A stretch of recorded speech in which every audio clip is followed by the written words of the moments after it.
Hello and welcome to a Bit of Film podcast. I'm Hattie. And I am James. This podcast is for film lovers, spoiler chasers and general banter. We are two Brits in lockdown with too much time on our hands talking about films. We both hold degrees and jobs in the creative arts. Yes, our parents are so proud that it ultimately led to this podcast. So we might go into some behind the scenes or production elements you might not know or be familiar with. We release episodes every 2 weeks, talking about the latest film and TV offerings. If you love excessive defending of plot holes and mispronouncing actors' names, this is for you. Please be advised we discuss spoilers, so please turn off if you haven't seen or keep listening if you don't care. This week, we are talking about the new Suicide Squad trailer and the second episode of Falcon and the Winter Soldier. So, we now need to move on to the actual podcast. Do we? Yeah, I'm sorry. News this week. So yes, new releases this week. Let's start with that. You know what's in Brian Blessed, are you? No, I can't. News this week! No, it's not right. So, new releases this week. Black Widow finally has a confirmation date. It is coming to Disney Plus on July 9th, and Cruella is also going to be released on the same platform. So if you have a spare £30 and want to go for it, do, but after Mulan, I am waiting to be impressed. After Mulan, I am waiting. Wow, okay. Let me just read this out before you laugh at my joke, James. Fine.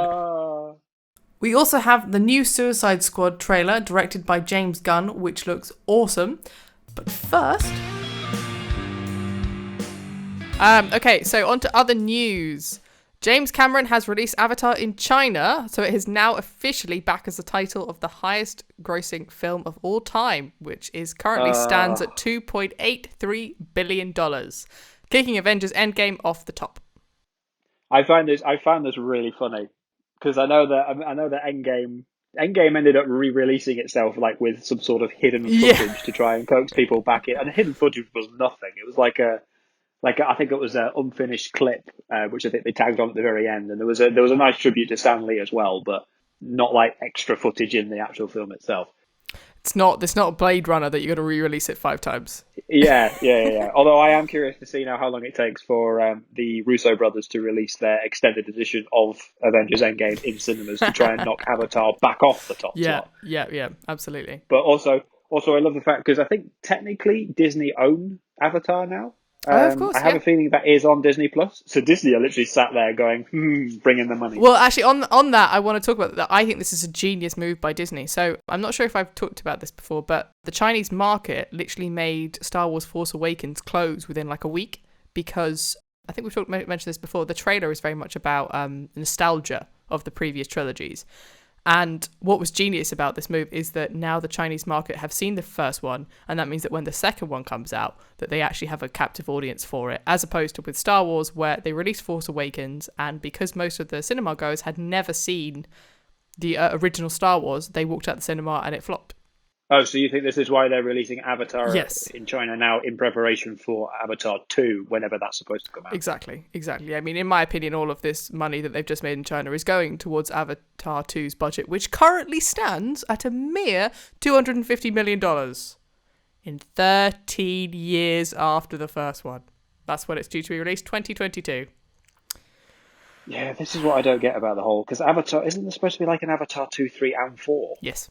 Yeah. He's filming all of them at the same time. That's why it's taking so long. Oh God. I mean, the first Avatar was a really good film, particularly great for the time because I know it was around the time like the whole mocap stuff that was being excelled like far past what like Lord of the Rings had been doing at the time. And 3D. 3D had just properly come in. That helped. And it was in 3D. Yeah, that was one of its big selling points. But I mean, to make 3 more films on it, I just think it's going to get tiresome very, very quickly. After all this time, I think it's like, if you watched Avatar now, I don't know if it'd have the same effect. Yeah, exactly.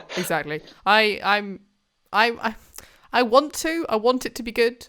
Not sure it's going to be, not sure he's going to be able to sustain the narrative that much because he basically did Pocahontas for the first one. So which other Disney princesses he's ripping off in the second? I'm just curious. Tangled. Yes. So she's now Avatar as Tangled, and that would be fantastic. Love it. Yes. So no, I think it's interesting that Hollywood's been punished before with Star Wars, so they've learned. So yeah, good for them. Yes. Cool. So that's the end of news. What do you think, James, of the second Suicide Squad trailer? Which sounds like I'm talking about the second trailer. I'm not. I'm talking about Suicide Squad 2 trailer. Fucking hell. Yeah, I mean, let's just start with the fact that it is called The Suicide Squad, and apparently the first one was just called Suicide Squad, because Oh, that is the only difference? that is the only difference. Yeah. So wait. This is the sequel to Suicide Squad called The Suicide Squad. Clearly someone just didn't want to call it The Suicide Squad 2, or wanted to forget that the first film had ever happened. James Gunn. Okay. Fairs. James Gunn. It's so Guardians. Yeah. In all the right ways. This is the weird thing. Okay, so the first Suicide Squad, just Suicide Squad. Oh, see, that's gonna get so confusing. Like Suicide Squad, what already had sort of like Guardians vibes to it. It was another attempt. It felt like another attempt from the DCEU to try and recreate the magic of Guardians of the Galaxy and then apply it to their worst heroes ever kind of montage. Definitely. The fact that James Gunn obviously got brought on for the second one was just beautiful, because it's kind of like they thought, right, okay, we tried to replicate what he did, we couldn't, let's just bring him in to do it for us. And the fact that he had that altercation, let's say, with Disney, basically played straight into their hands. I do agree. It has got very much Suicide Squad vibes. I think it's from there was that one shot where you've got all the heroes walking towards camera with the American flag in the background, and it says "From the beautifully horrible mind," or no, the other way around, the horribly beautiful mind of James Gunn. That was beautifully done. Yeah, I like which I absolutely loved. The thing is, I quite like the vibe of this film. I mean, I'm keeping my expectations low because of the first film, but because the trailer for the first one looks so good, and there was a bit of a disappointment. So I'm trying to stay reserved for this one as well. I like the fact that I love the fact that Idris Elba's in this. Yeah, I think Idris Elba is obviously Will Smith's replacement on this one, and I think he is definitely going to be he's going to be the one with charisma who kind of carries the film along with Margot Robbie, and I think John Cena as well. John Cena has been surprising me in quite a few of his films. There's also Sylvester Stallone as the shark dude. Yes, now I did not realise this when I watched the trailer. Yeah, me either. I found this little piece of information after I'd watched it, and I had to do a bit of Googling afterwards just to make sure that someone wasn't taking the piss. And again, I suppose the fact that we're talking about James Gunn here, that is like recruiting Vin Diesel to do the voice of Groot. Yes. Yeah. At least Sylvester Stallone might have more lines. King Shark in general. I mean, we had the crocodile in the first film, and now we've got King Shark in the second one. I do think his CGI looks very weird. Yeah, but I think it'll be fun. I think it could be, as long as he doesn't go down the I suck at names. Drax. As long as he doesn't go down the Drax route with the shark guy and Sylvester Stallone, I think it'll be okay. Because I think he already is, because I mean there was the scene where they're in their briefing room and I think it's Amanda Waller's asking any questions, and he just goes hand. Yeah, well okay. When I mean that I don't want him to go like Drax, yes, I agree. But what I hated about Drax is that they ruined him in the second one. So I just hope that this time they're going to do him right, more like the first Guardians. Oh yeah, no, they absolutely ruined Drax in the second film. We also need to talk about the fact that because the guy who's the dad of Chris Pratt in Guardians is now in this one, and I forgot the bloody dude's name. Kurt Russell. No, the other dude, the guy with the arrow. Yondu. Yeah, what's the actor's name? I feel like I should say the actor's name. I don't know, but he's in this? Yeah, he's the guy with the white hair. Oh, I didn't recognise him without the blue face. What? I didn't recognise him without the blue face. How about that? Basically, James Gunn has brought back the actor Yondu, and it's great. I'm glad because he's now dead in the Marvel universe. Well, until they bring him back, of course. Great to have him in Suicide Squad. So yeah, really enjoyed seeing him. I hope they don't repeat the same problems with Drax. And yeah, looking forward to it. Michael Rooker. Thank you, Michael Rooker. Yes. There we go. Yeah. He's great. So yeah, glad to see him back. Don't mess up Drax.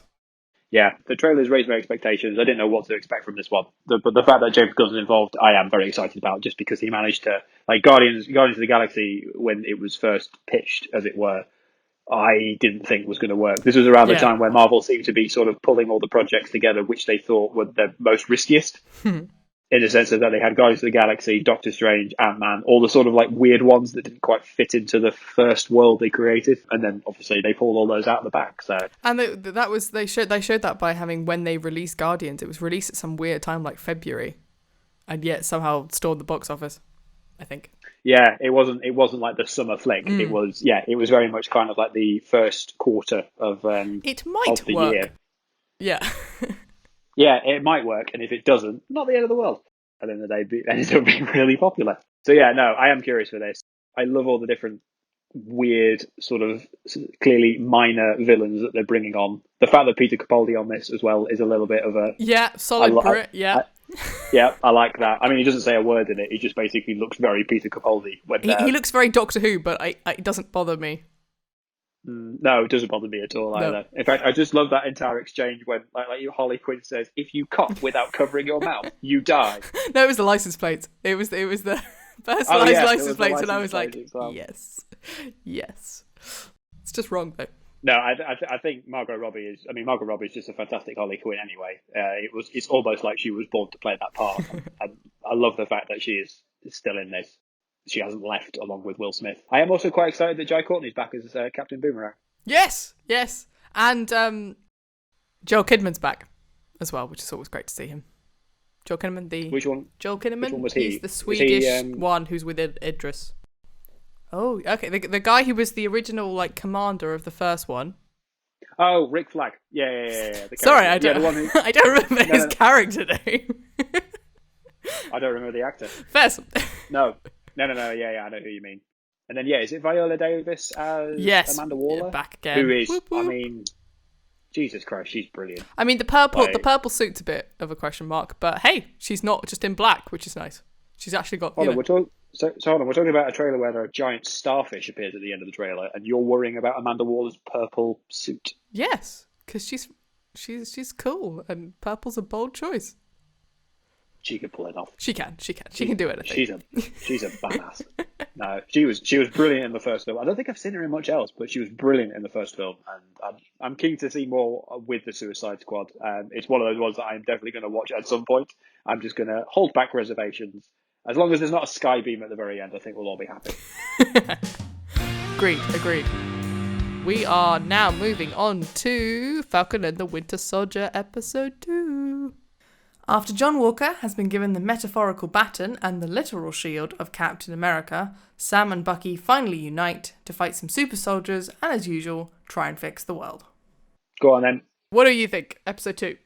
Oh, see, right, okay. So, no, I mean, I liked it. I still enjoyed it. I thought it was another good sort of solid episode. I like how they're trying to develop the idea of this new Captain America, as it were. Yeah. In terms of them starting off with him doing some sort of press and publicity about being the next Captain America. Yes.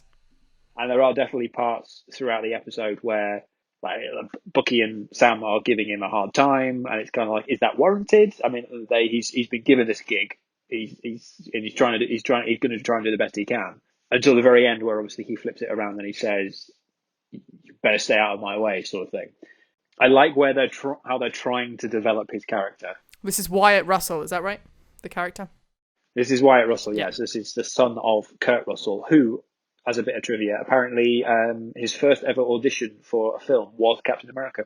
He originally auditioned for Captain America at the same time that Chris Evans was. The actor? The actor, yeah.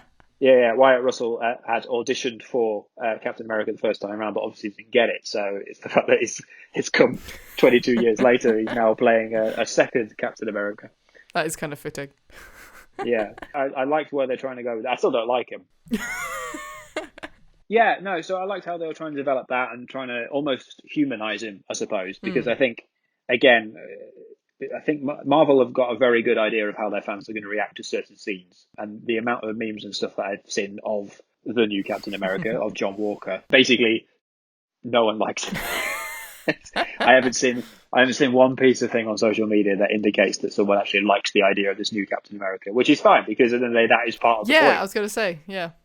So the fact that they've basically spent half the episode with John Walker doing the interviews, trying to explain to people that at the end of the day, he doesn't have super strength, he's got courage, that he thinks that's what Steve stood for, he's going to do the best he can possibly can. if it wasn't obvious that he was inevitably going to become evil, I'd believe him. I still feel like that's the way he's going to go. Okay, so my first thing is the weird zipping thing that was the beginning of this episode, which felt really male gaze creepy, like somebody was undressing. So this is the new Captain America undoing the zip of the costume, but it's not clear it's that initially, and it's just a bit creepy, I'll be honest. That was a weird one. That just threw me for a bit. That's what you put in first? Yes, that was... I tried to do chronologically, okay? The next thing is the change of intro to marching band, which was a bit... Oh, that was... Yes, okay, right, yes. That's a very good point. Yeah, when the opening Marvel Studios sequence happened, and it was something else playing, I'm thinking, this is right. This is just wrong. Someone put the wrong audio in. And I'm sure it's not the first time that it's happened. I'm pretty sure I think it was Endgame. They played a different piece of audio over it. But then I think Endgame was an entirely different kettle of fish because it was kind of like everything had changed. They were coming back from defeat. So it was almost fitting in this way. And it was also, so that audio I think was a take or a homage to the original soundtrack to Captain America in the First Avenger, I think. Which was quite nice. I knew there'd be a reason. Yeah. Oh no, the audio wasn't completely out there. No, there was certain notes or a certain rhythm to it that reminded me of the First Avenger, and I'm sure that was entirely intentional because it's the whole Captain America IP, so to speak, which is exactly what John Walker represents in this. That's true. He's merchandise. He's selling the idea of Captain America. And which is interesting because it kind of came back to what we were talking about, I think, previously about WandaVision, that we were saying that, like, oh, she's not just a girl who suddenly got these powers, and we were, like, saying that we, like, missed out on people just being normal humans, and I quite like that in this he is just a normal human. He isn't a super soldier, he's just a guy who's really gifted, which I thought was an interesting step for them, character-wise. Yeah, I mean, I will reserve judgment until the end because I can already see where the plot is going. They have a whole fight sequence on top of the trucks. You mean the Matrix ripoff? No, I don't know what you're talking about. It's totally a Matrix ripoff. What are you talking about? Oh, God. Even to the like final pushing him off the end. And Lawrence Fishburne just did it better.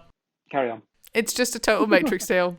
And yeah, okay. That's it. That's all I want to talk about. I mean, we can talk about the fact that they then jump off and are like in each other's arms, rolling down the hill. The immediate reaction was now kiss, and it totally ruined the whole moment for me. Oh, I mean, not wrong. I know. It's deliberately intentional. I've definitely seen some sort of comparison to, I think it's The Lion King with Simba and Nala, where I think they're tumbling into the Shadowlands, and yeah. Oh my God. Well, I mean, it's the whole buddy comedy bromance, isn't it, that they're gonna happen? But anyway, sorry. Moving back onto John Walker. Yes. If you've got a bit of comic book knowledge, you know that John Walker becomes a character called US Agent, who is a villain. Now, at the end of the day, we're talking about... Sorry. At the end of the day, we know that Marvel like to play around with things. We know that from Iron Man 3 with the Mandarin. We know that they're obviously very aware of what comic book lore says about certain characters, so they are going to take steps to subvert that, which is what they've tried to do with John Walker. However, you've got this group of superpowered people. Super soldier. Well, I'm saying superpowered people, and I'm saying this for a reason. Oh, yes, okay. they are being led to believe that they are like a terrorist group or super soldiers. However, I noticed at the end of this episode that we haven't actually seen them hurt anyone or kill anyone. Sorry, I should say. That's true. We in the first episode we have the guy. He jumped out of the bank, and I know he threw, I think, a police officer at a lamppost and obviously incapacitated him, but didn't kill him as far as we're aware.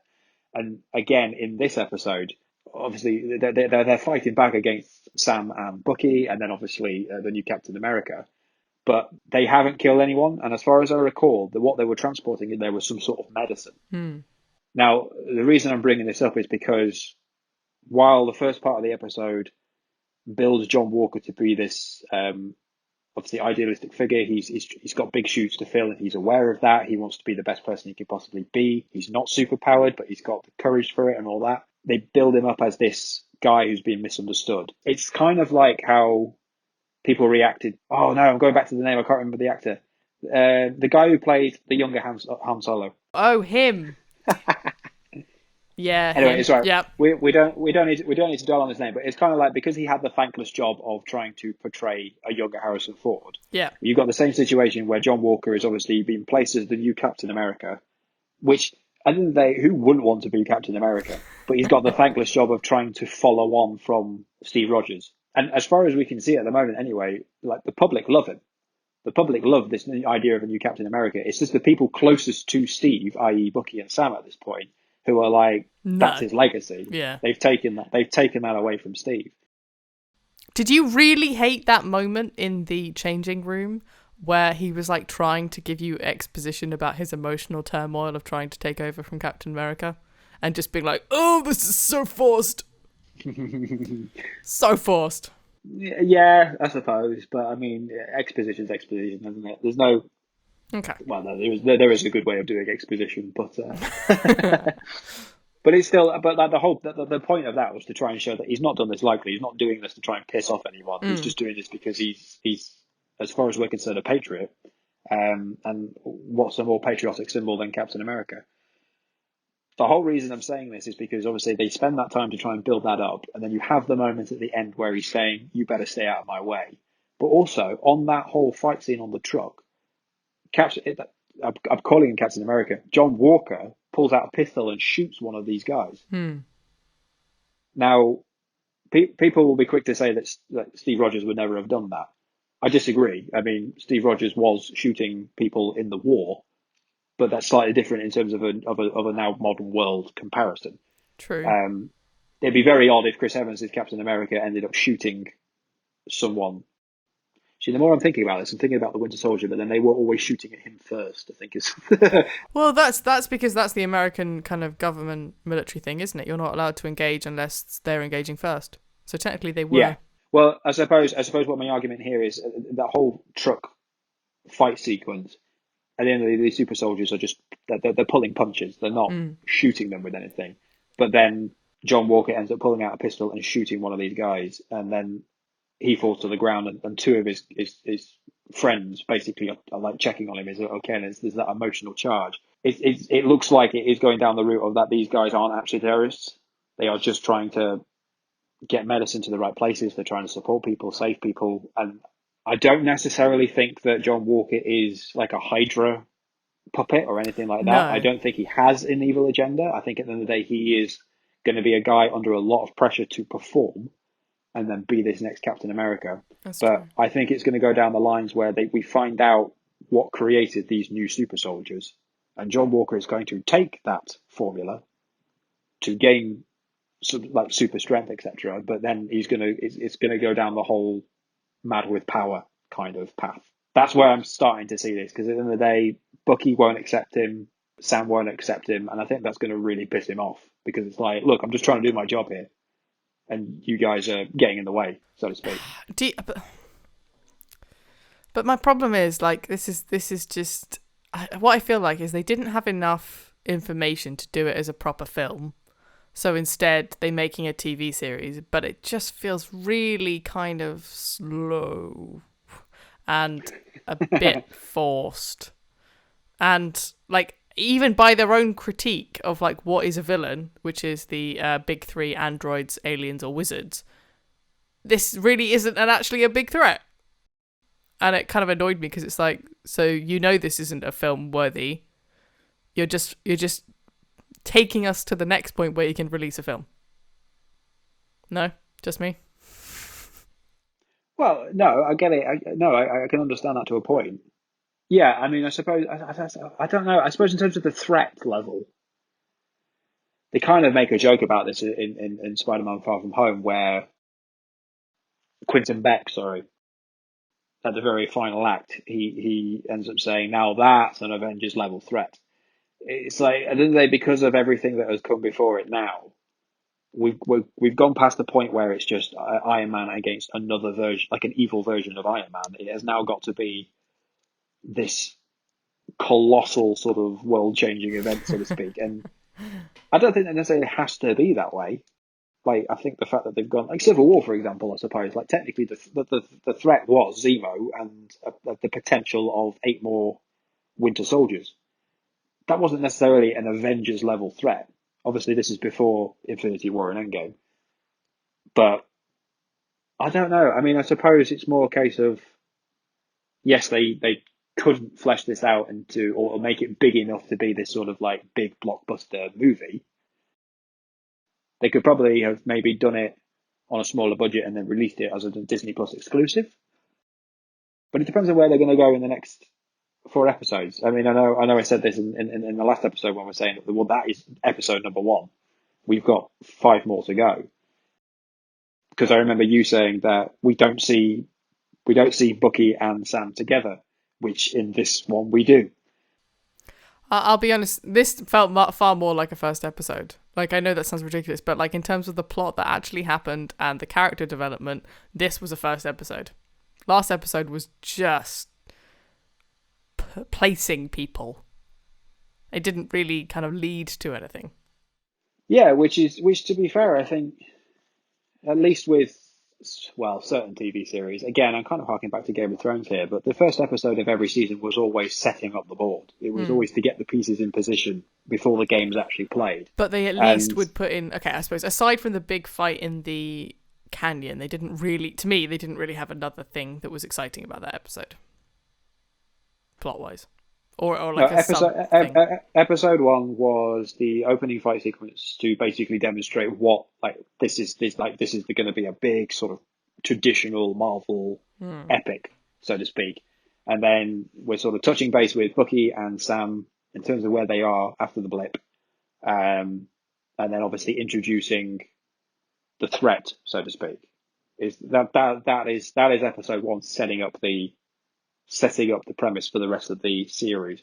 Episode 2 obviously brings Bucky and Sam back together, which, to be fair, I think happened far too quickly. Yeah, it's almost like it should have happened in the last episode, and then. Well, no, I think the fact that the first episode ends on the introduction of the new Captain America, and then you've got Sam and Bucky separate but reacting to it. Which they didn't show, yeah. Which they didn't show, but at the end of the day, they're reacting to it. I mean, I think that because you kind of that moment, what we were talking about last time is we wanted to see how Bucky was reacting to that announcement. Yeah, we got that at the beginning of this episode when he was getting interviewed. So you're right, that should really have become part of the end of episode 1. But it's the fact that it made me laugh or question the sort of logic in terms of the writers at that point of. How did Bucky know where Sam was? Yeah. How did he know that he was in that hangar, that he was about to go on a mission? And it was too easy, yeah. I mean, the whole thing I get. It was kind of like, here comes Bucky out of nowhere saying, you shouldn't have given up the shield. And Sam's like, look, I don't want to deal with this. I've got something else to do. I'm going on a mission. Basically, Bucky tags along for no reason, really. Yeah. I mean, that all happened very quickly. I mean, I know that Bucky's in a position where he's trying to adjust to civilian life, let's say, but clearly because he's a soldier, because of everything he's gone through, he can't sit still. It's in the same sense that Iron Man could never give up the Iron Man suit, because he felt that was his role in life or something like that. So, but we didn't get any of that. It was very much a case of, here comes Bucky. He's trying to pick a fight with Sam because he gave up the shield, and he's just going to hop on this plane with him to God knows where to do God knows what. It's kind of like they kind of just threw Bucky at Sam. Wait for it, recoil, boom! Really, there should have been a case of where, Bucky had ambushed Sam. Maybe, I don't know, just somewhere, like in a civilian setup. Yeah. And sort of had that conversation with him, and then Sam's like, look, I can't deal with this. I've got to go here to investigate this, and then that's where the whole thing comes up with Bucky's like, well, I'll come along with you, so to speak. Completely agree. Yeah. So that was a little off. It was basically, that was a way of, we just need to push those two together. I know you're going to have some differing opinions to this, but when they were having the therapy scene, but I liked Bucky's response, the whole thing about like, if he was wrong about you, he was wrong about me. Like that was a really nice moment for him. It felt a bit forced, but it was. I felt like it, as a reveal, it came too quickly. But the thing that annoys me most about that therapy scene is the staring contest. And this is completely an editing thing. They didn't let the joke land. They needed literally like 2 more seconds, 2 more shots even, of them looking at each other to get the, oh, you're doing a staring contest. Oh, cut it out. And it just, I knew what they were doing. They spent so much time setting it up, and then it just kind of went, No, you're right. I mean, that's just one of the weird situations where the trailer did it better. Yeah, Because completely. the trailer shows that scene. Yeah, It shows them like the I trailer remember. ends with them having their starring contest, and it's the whole cut between the two of them, sort of like trying to keep their gaze, and that just works. I mean, that made the joke work in the trailer. And then you're quite right. In this scene, Oh, yeah, slow. it was just not. It was just odd. It didn't feel odd. It felt like, well, hold on, you sold it perfectly in the trailer. How have you not sold it here? So yes, that was bad. The other thing I wanted to, okay, I've got a really dumb question that this is, I thought Captain America was still alive. Is Captain America still alive, or did he die at this point? Alive, as in old Captain America, still living Yeah, his life. yeah. I don't know. I'm assuming not. But it hasn't actually been shown, right? No, it hasn't actually been shown. No, as far as like old Steve appearing at the end of Endgame Yeah. and passing the shield on to Sam, I don't think it has been inherently confirmed whether or not he has passed away or whether or not he is still sort of living somewhere. I am inclined to believe that he has passed away because I feel like they bring him. I feel like it's narratively anyway. At the end of the day, if old Steve was sat at home watching the fact that a new Captain America had just been introduced, he'd be on the phone to Sam immediately, being like, "What the fuck are you talking about? Yeah. I gave you that shield." No, I know. That's true. That's true. No, so I'm assuming that. Yeah, I'm assuming that old Steve has passed away in this timeline. Right. Okay. Again, I suppose that has to be the case. If we find out that he is alive, With no cell reception. well, just anything to the point. Like at the end of the day, if Bucky and Sam, because we talked about this again about the first episode, Bucky and Sam are dealing with the fact that they've lost their Steve, so to speak. They've lost their friend. Oh. But why are you saying it like that? Oh, it's just very sweetly how you put it. Well, they've lost their friend in terms of the Steve that they knew. Obviously, went back into the past and then came back as an old man. And if he was still alive, then that's still a connection to him. They haven't lost him in the same way as it looks like they have. If that makes sense. Yeah. No, that's so true. as far as narratively, it would make no sense for Steve to still be alive. Yeah. Okay. Again, it's not exactly been completely confirmed, but that's what I'm willing to believe. Cool. Yeah, I think we should just talk about the Black Lives Matter moment. Yes. For those of you listening who haven't seen the episode, Sam nearly gets arrested by two white cops for walking down a street while openly arguing with Bucky. Sam is then let go after they realise he is an Avenger. What did you think about that? Right, so there's a couple of things here. I was very surprised that they put that in. I didn't think Marvel would have it. I didn't think Marvel would have it in them. They touched upon it with Black Panther because at the end of the day, part of Killmonger's motivations was because at the end of the day, black people are being suppressed all across the world, and Wakanda sat here as this technological race and they're doing nothing. That was part of his motivation, and that's obviously what made him a compelling villain to a point. Because at the end of the day, he does have good intentions. He's just going about it probably in the wrong way, arguably in the wrong way. So when they're in that neighborhood and Sam and Bucky are having that fight and the cops stop them, I was sat there. I was watching it with my housemate, and I was sat there, and we looked at each other, and we're like, "Oh my god, they're going to do it! Yeah. This is going to happen!" Yeah. Ooh. And I don't think. I mean, correct me if I'm wrong, but I don't think we've seen this type of scene in a Marvel movie in any other Marvel film. No, I'm pretty good on them. I'm so glad they did it.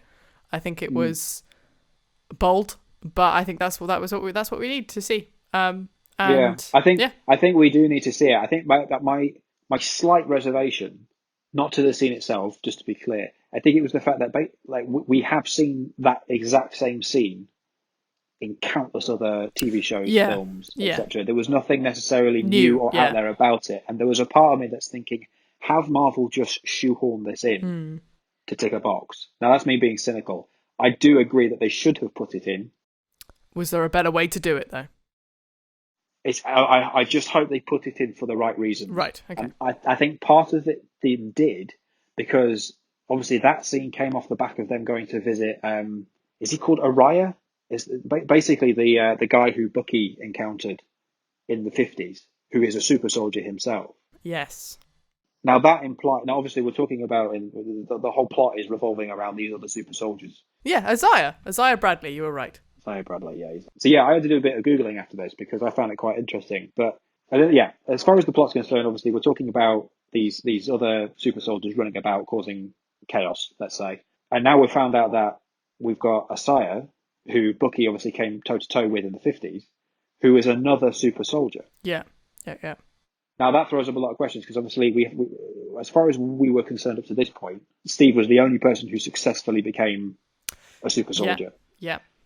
And then technically the Hulk, so the whole, the first Hulk film, this is before the Hulk became Mark Ruffalo, they do allude to the fact that what they were trying to do was replicate the serum that created Captain America. Ah, okay.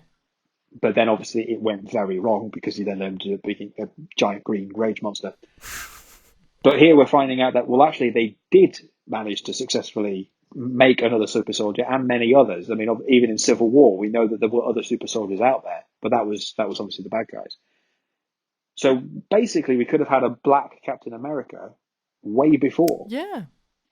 So the question is why wasn't he? Now, in the comics, and I do hope they kind of play more into this whole Asaya, because it'd be a shame if they just brought him in for that one scene, one scene and then didn't bring him back. But basically, a black Captain America in the 50s. There was a comic book story where he basically took the Captain America costume to do a mission, and then when he came back after doing that mission successfully, I think he was incarcerated for stealing the thing. Okay. And that was because the US government didn't want to publicize the fact that they had a black Captain America because they'd have to admit that they were experimenting on black subjects. Right, yeah. So, I mean, for a comic book, that's a very, very difficult subject to kind of deal with. Definitely.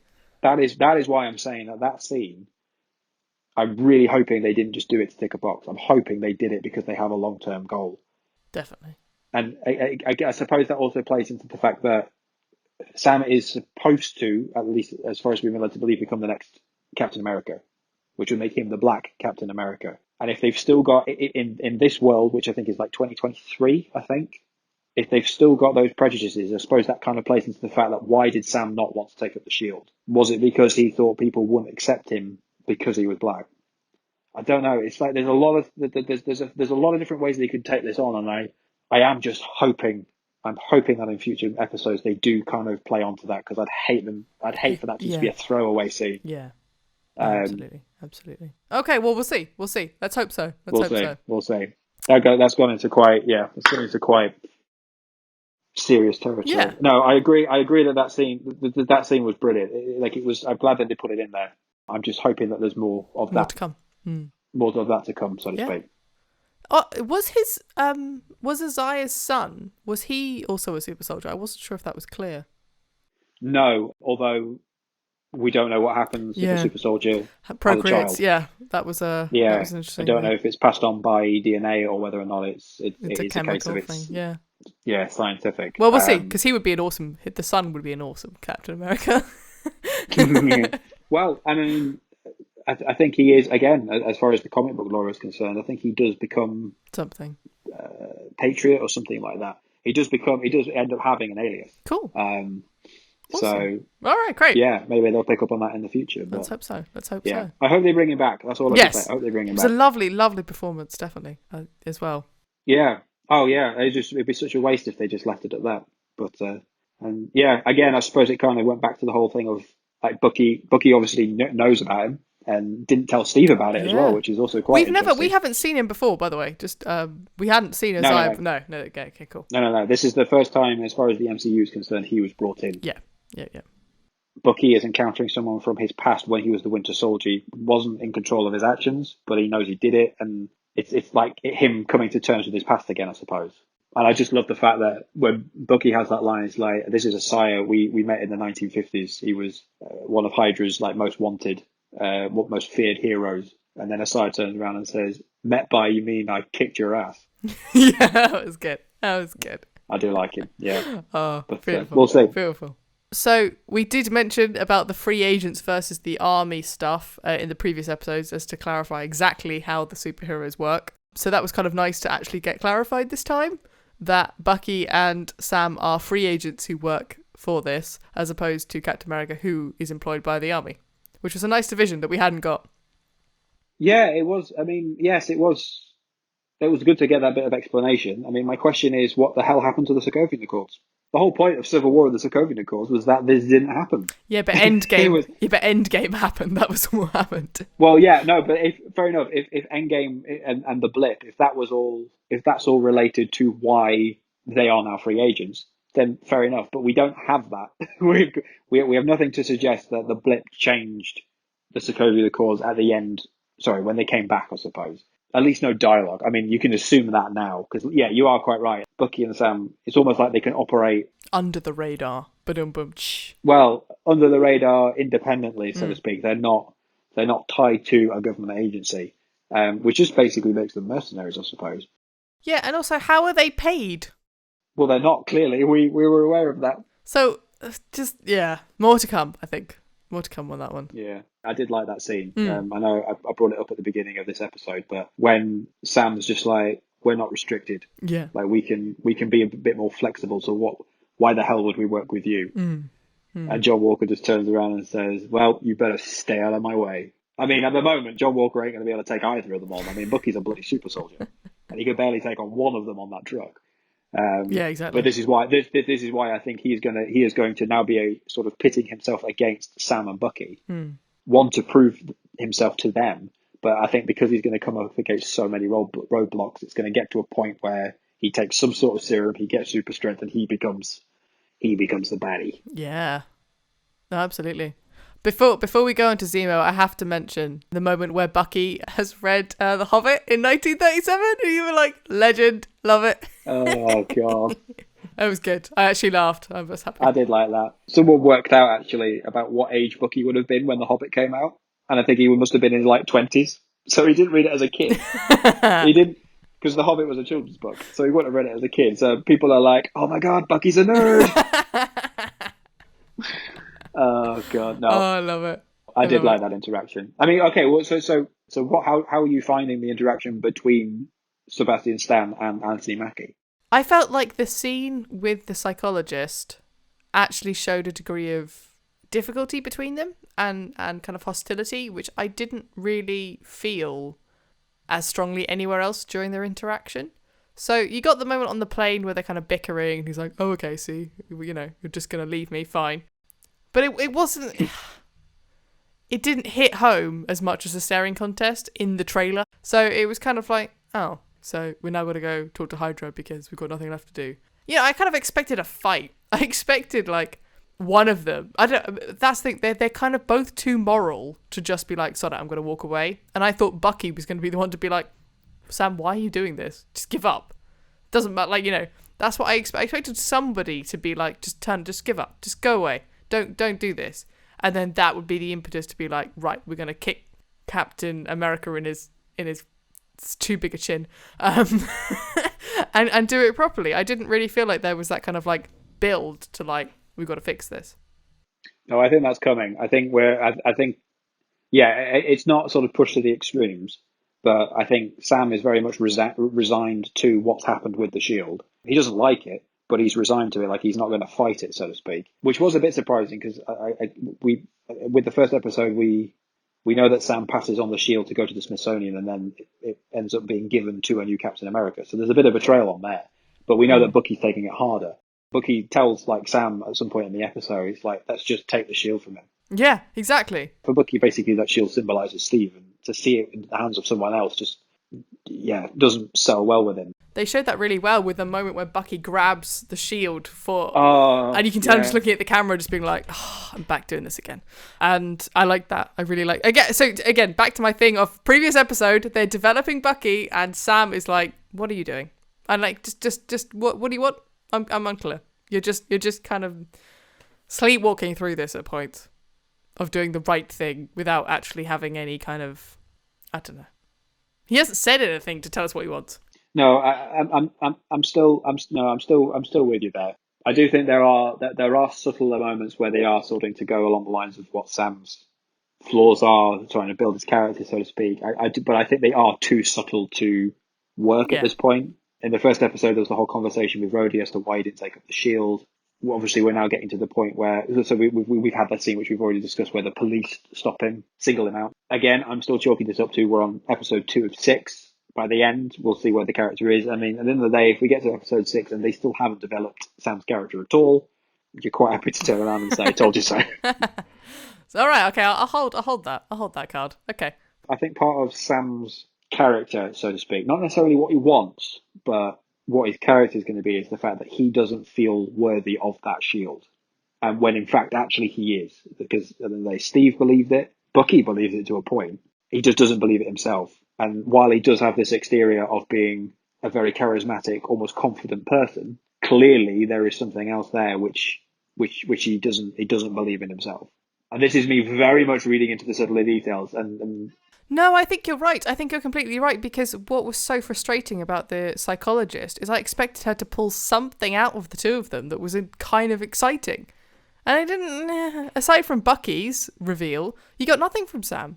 It was just, I'm not engaging with it. No, and I think that was very much a setup for the staring contest joke, I suppose. Mm. Because when she said, "Sam, you're in this too," and he's like, "No, I'm all right. It's like, then she's just like, "No, that's not a request." I'd expected something to become of that for Sam. I expected it to pull. You're quite right. Pull something out of him as a therapist would. Even if it was a case of Bucky had left the room and Sam was still there, and then she says something to him. Even if it was like, even just to sort of directly ask the question to him, "Why did you give up the shield?" Yeah. Which would be completely out of place in terms of that scenario, because of the way she's Bucky's therapist. Well, because it would have been good, because he'd have been like, "I don't need any therapy," and she's like, "Yeah, but why did you give up the shield?" That would have been a wonderful, even if he hadn't replied, just asking the question would have been a nice thing. Yeah. Maddening. No, so it's just another little thing that, because Bucky obviously has the whole history of being the Winter Soldier, that is something that they can build on quite nicely. Sam has less to build on. Then give him something.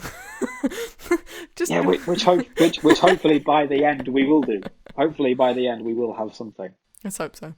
But look, we'll see. We'll see. We've got 4 episodes left. I'm still liking where it's going.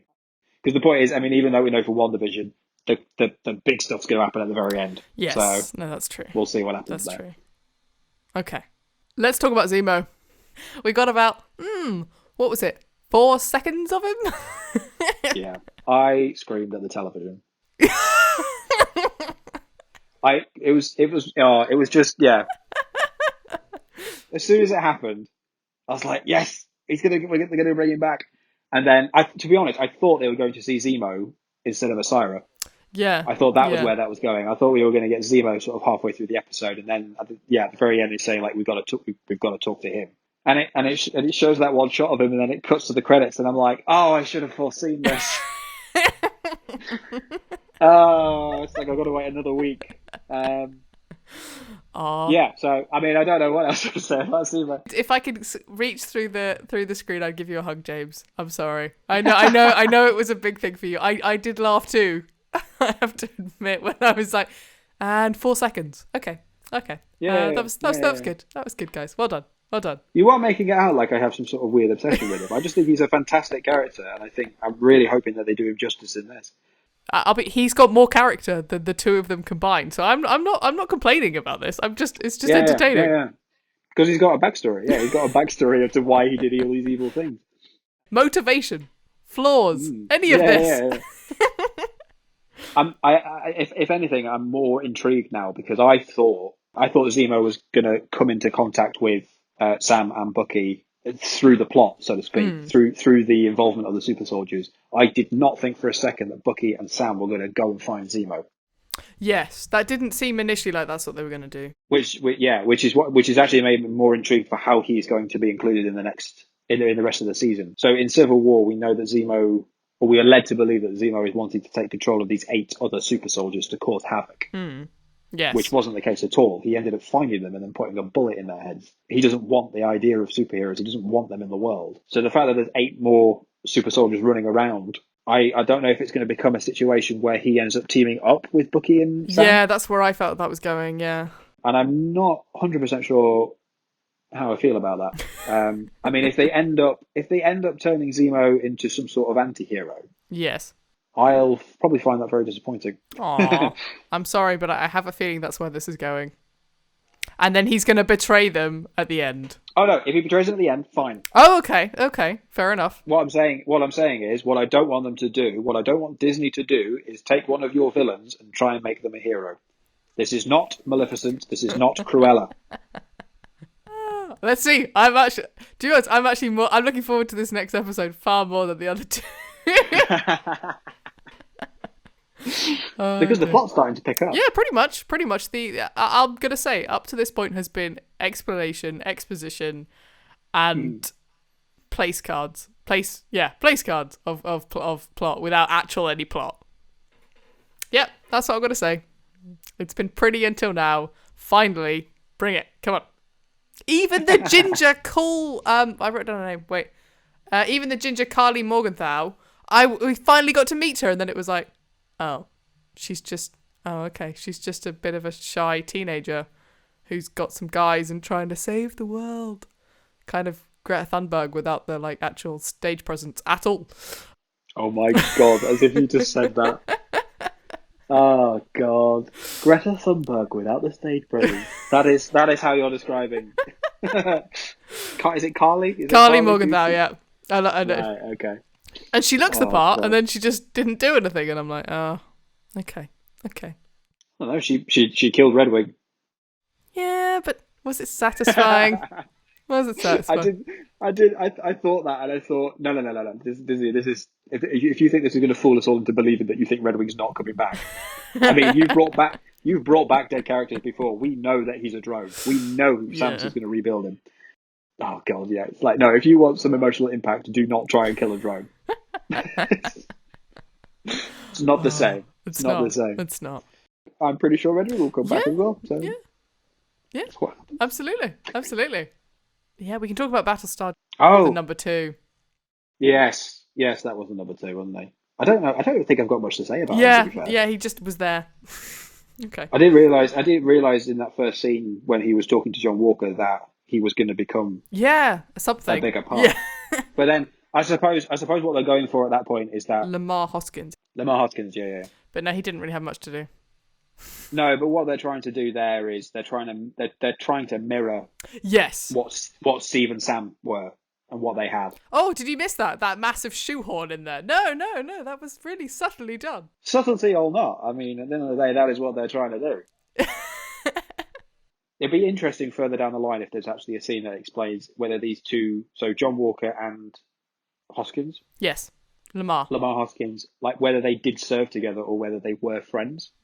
Or whether or not they were put together by some sort of media team. It becomes very much like, have you watched The Boys? Yes. So it's very much that.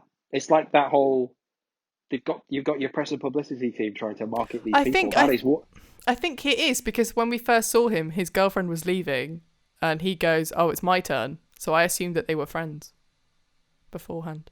See, I'm assuming they're friends, but I think if it's a deliberate thing to mirror, it is Sam and Bucky, which I think completely it is. It's more a case of is that Marvel showing the parallel, or is that the government or the team behind this new Captain America? Is that them trying to?